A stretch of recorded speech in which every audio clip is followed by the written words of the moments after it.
Alfonso Ruiz de Marra usa, e fico feliz por isso, a minha notoriedade para revelar ao mundo o que são a senhoriagem bancária e o extrategismo sentimental.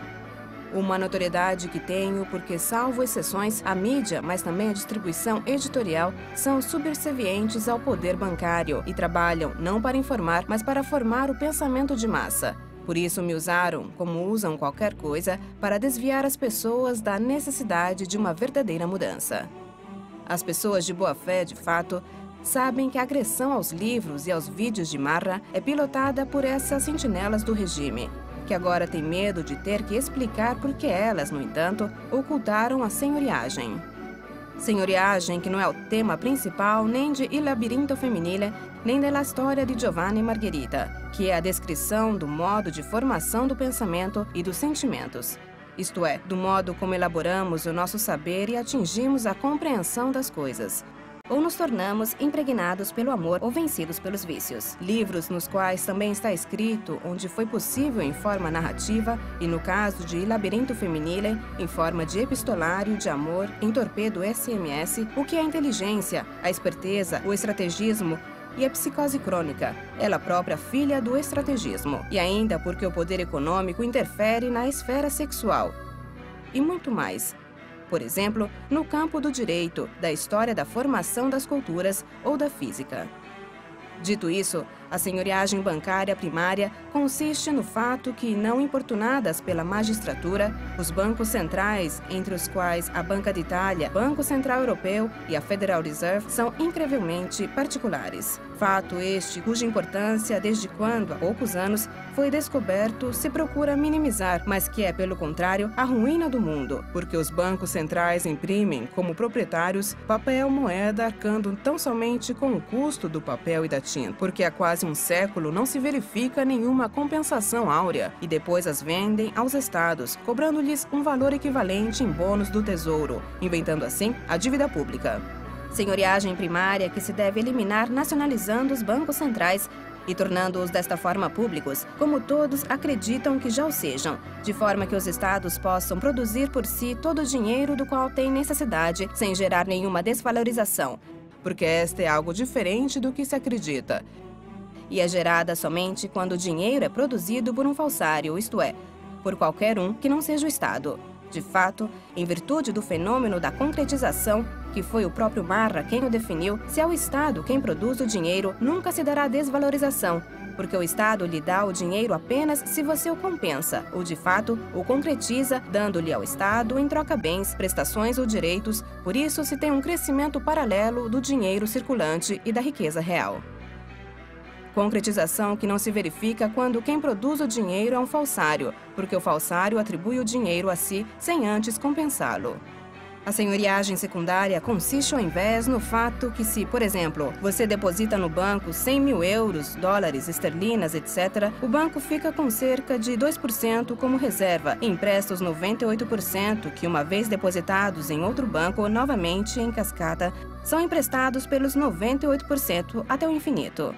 No fim, o sistema bancário, através de uma circulação de empréstimos de um valor a cada vez menor dos 2%, terá feito empréstimos de uma importância 50 vezes maior, com o objetivo de lucrar desta forma juros que são analogamente multiplicados por 50 vezes sobre empréstimos de dinheiro alheio. Senhoriagem secundária que, portanto, pode ser eliminada igualando as taxas ativas àquelas passivas, de forma que os juros vão automaticamente aos proprietários do dinheiro, e aos bancos vão apenas comissões, como é justo que seja. A abolição da senhoriagem comportará em seguida a drástica diminuição dos impostos, que não são belíssimos, mas feíssimos, porque servem apenas para abarcar dinheiro concretizado para comprar nas lojas dos bancos centrais o dinheiro que ainda vai ser concretizado. Abolida a senhoriagem, será suficiente um único imposto, que poderíamos definir geral, a ser pago sem compensações entre pagar e receber sobre o consumo de bens e serviços. Senhoriagem contra a qual não é verdade que ninguém em nenhum país não possa fazer nada, porque tão logo a magistratura, a política e a informação iniciarão a cumprir o próprio dever, esses monstros serão derrotados rapidamente. Marra não é da direita, porque a direita erra em privilegiar o indivíduo, nem da esquerda, porque a esquerda erra em sacrificá-lo, nem do centro, porque o centro é um ficar em cima do muro entre dois erros. Acredita, todavia, que o indivíduo tem o direito de se desenvolver livremente, como agrada à direita, desde que o seu desenvolvimento seja funcional ao desenvolvimento da sociedade, e desta forma terminará por agradar também à esquerda. Uma ideia política que coincide com o conceito de inteligência que, segundo a sua definição, não é nada além de uma categoria moral exclusiva do homem, já que consiste na capacidade de se desenvolver passando pelo desenvolvimento dos outros. Uma capacidade que torna somente o homem capaz de amar, porque o cachorro terá inteligência e será capaz de amar somente quando, olhando nos seus olhos, será capaz de entender se você tem fome e de decidir se dividir com você o prato, enquanto no momento, assim como muitos homens e mulheres, pode amá-lo ou amá-la talvez até muitíssimo, mas apenas e sempre pelo que lhe interessa. Um modo de amar somente pelo que nos interessa que causa desde sempre um desenvolvimento excessivo de estrategismo sentimental que desencadeiam uma dinâmica conflituosa que do casal resvala para a sociedade, causando o sofrimento dos indivíduos e atrapalhando o caminho da civilização. Estrategismo que sempre existirá, mas que deverá se tornar mais civilizado, até porque atualmente não permite o alcance de um estágio da inteligência coletiva adequado para deter a involução climática. Quanto à senhoriagem, você pode aprofundá-la em 9 línguas com o documento que se encontra em marra.it.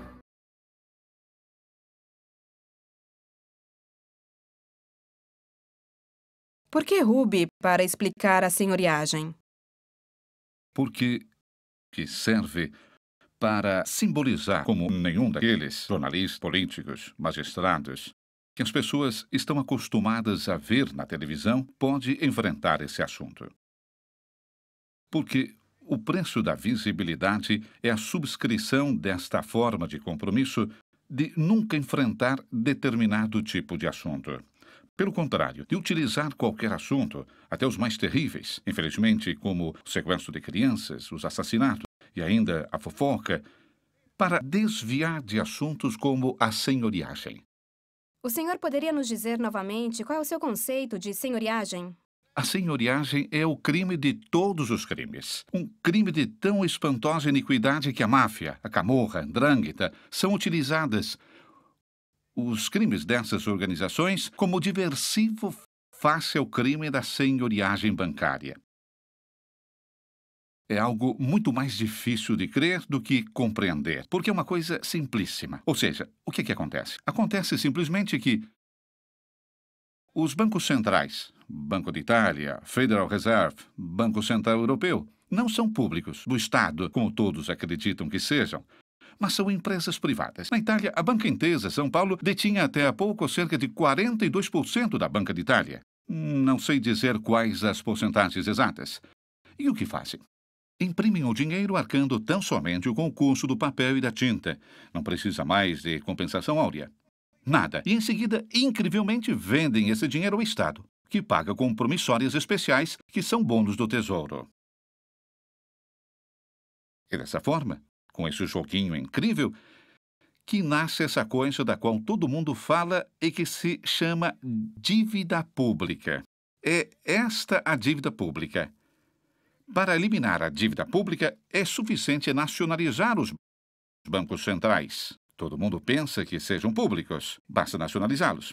Porque se fosse o Estado, enquanto proprietário, a imprimir o dinheiro, o que aconteceria? Que esse dinheiro não seria dado para ninguém a troco de nada. O Estado não dá o dinheiro de presente.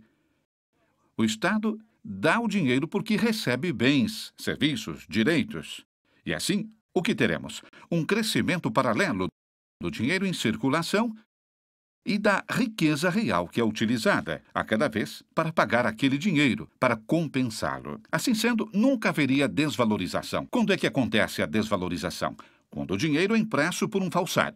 E quem é o falsário? Qualquer um que não seja o Estado, qualquer um que não seja a coletividade. Quando o dinheiro é impresso por um falsário, então, o que temos? Que não acontece aquele processo que eu mesmo defini como concretização. O falsário não torna o dinheiro verdadeiro, já que não o compensa com o bem correspondente, porque ele, o falsário, põe o dinheiro no bolso, apropria-se diretamente dele. E assim, o que determina? Determina o aumento do dinheiro em circulação, mas não aumento paralelamente à riqueza real. E assim que se verifica a desvalorização. Esta é a senhoriagem. Eis porque é a raiz do mal. Porque essas organizações, essencialmente, fora o fato que fazem uma coisa incrível e absurda, depois, para encobri-la, para gerenciá-la, desencadeiam uma série de contradições que são o mal-estar que a inteira sociedade do planeta vive. E o Clube Bilderberg, o que é? O Clube Bilderberg é uma esquálida organização nascida em 1952 de duas esquálidas personagens, um ex-oficial da SS e um negocista, que em seguida cresceu enormemente com o apoio, o auxílio dos Rockefeller, dos Rothschild, do poder dos bancos, que, através dessa organização, nomeia e controla os homens que, por sua vez, controlam o mundo. Esse ano você participa da reunião de Bilderberg, na Grécia, ou em qualquer lugar que seja, e de repente, poucos meses depois, se tornará comissário europeu, ou presidente de um dos estados ocidentais, dos Estados Unidos da América, ou diretor de um grande jornal. Eis o que é o Clube Bilderberg. Sim, os impostos são determinados pela senhoriagem e são ilícitos. Isto é, o trabalho das cortes penais que perseguem os sonegadores fiscais, os oficiais de justiça, os fiscais e todo o resto, é uma atividade ilícita. Por quê? Porque os impostos servem somente para abarcar dinheiro concretizado, para comprar dos bancos centrais o dinheiro que sucessivamente será concretizado. Em outras palavras, se fosse o Estado a produzir o dinheiro, o produziria e pronto. Não teria nenhuma necessidade dos impostos para comprar o dinheiro. Seria suficiente um único imposto que definir geral. Isto é, o imposto sobre os consumos, pelo qual você compra uma coisa e paga certa percentagem. Não como IVA, com o pagar e o receber. Você paga e pronto, sem retorno, porque serve um mecanismo de remuneração de tipo tributário em relação às atividades. Pelo resto, o sistema tributário é filho da senhoriagem. Então, a partir do momento em que no mundo desaparecerá a senhoriagem, desaparecerão automaticamente também os impostos. Eis porque dizia que é o crime de todos os crimes. E para que servem os impostos? Servem também para criminalizar os cidadãos. Ou seja, aqui um é sonegador, outro reciclador. São instrumentos de domínio da sociedade que o poder bancário implementa através desses meios. É incrível, não é? Porém, olhe que essas coisas eu as escrevo nos processos. Isto é, não falo disso nos programas de auditório. Damos a Constituição em juízo de todos os professores universitários da Itália em defesa dos bancos relativamente à senhoriagem. Não conseguiram acrescentar uma só palavra àquilo que estou dizendo aqui. E os processos sobre esse assunto são feitos há anos. Até agora a magistratura evita virar-se de um lado e de outro, diz não ter jurisdição. Enfim, não sabe mais o que dizer para evitar o assunto. Mas é assim mesmo. Os impostos são ilícitos. A nacionalização dos bancos centrais é o ponto de partida para qualquer processo evolutivo da sociedade. Mas quem é o senhor para ter a coragem de afirmar coisas assim? Não é uma loucura? Então, 3 perguntas. Se é loucura, a coragem e quem sou eu? Não é loucura que eu diga essas coisas. É loucura, pelo contrário, que aconteçam. Em todo caso, se eu sou louco, estou em numerosíssima companhia, porque somente uma sociedade de loucos pode aceitar o nível de prevaricação que sofre a sociedade moderna por mão do poder bancário. Quanto à coragem, acredito que sejam os exércitos a serem medidos pelo calibre dos canhões e pelo número dos soldados. Os filósofos, diferentemente, estão sempre sozinhos, mas não têm medo de ninguém, porque sabem encontrar os seus amigos no coração dos próprios inimigos. Finalmente, em relação a quem sou eu sou o autor dos meus livros. Livros nos quais, em forma narrativa, para facilitar a divulgação, em primeiro lugar, desenvolvi como temática de fundo uma teoria, a meu ver, de extraordinária relevância, sobre o modo de formação do pensamento. O modo, isto é, como o indivíduo elabora o seu saber para chegar à compreensão das coisas. E, em seguida, uma série de outras teses no campo da psicanálise, da física, do direito, da sociologia. eis quem sou eu. Portanto, para depois, por assim dizer, verificar efetivamente, sinto dizer isso, parece uma mensagem publicitária. Tem que ler os meus livros. Quais são as suas previsões para o futuro? As minhas previsões para o futuro são belíssimas. Acredito que já estamos dentro de um extraordinário fenômeno que constitui o momento máximo de mudança de toda a história da humanidade.